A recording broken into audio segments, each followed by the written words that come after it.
This is lab 8 of DC circuits, where we are asked to use a 555 chip that goes into a 74CH chip.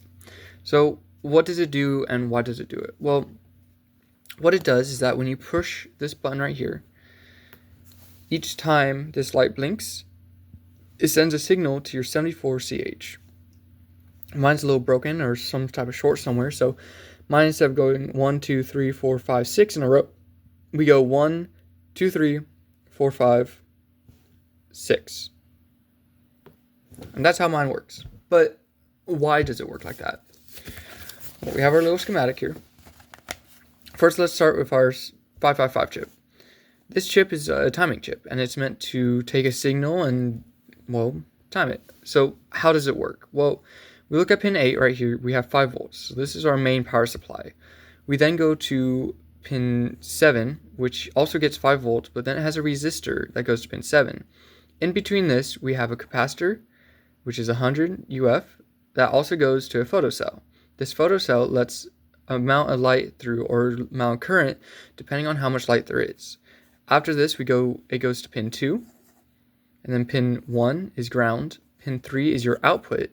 We have an LED right here so that it can tell the human eye how much times it's blinking per minute. And then you also have 5 volts to pin 4 because that's your reset button, but we're not worrying about that. After that, from our pin 3, we go down all the way down here. But let's first look at this chip. So pin 16 is like the same like 5 in a way. You have your input, or your main power supply, which is pin 16, which gets 5 volts. After that, 15 is your first LED light, which goes to ground. It's the first one in series. After that, we have pin 14, which goes power supply, resistor, pin 14. 13 is connected to a button, and then ground. And then after that, 12 and 11 are connected to 3 on the 555. Pin 10 is connected to a transistor, and pin 9 is connected to nothing. 1 through 5 are all outputs for an LED, and it goes in series of a time.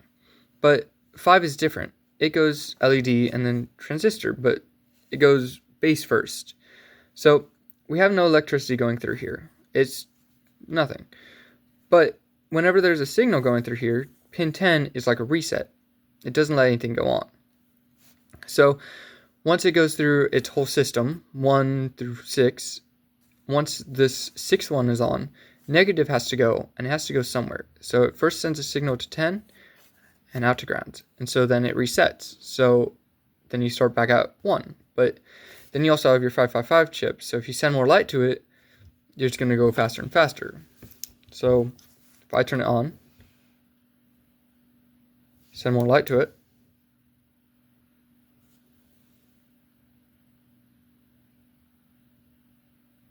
it goes faster and faster. And that's how it works.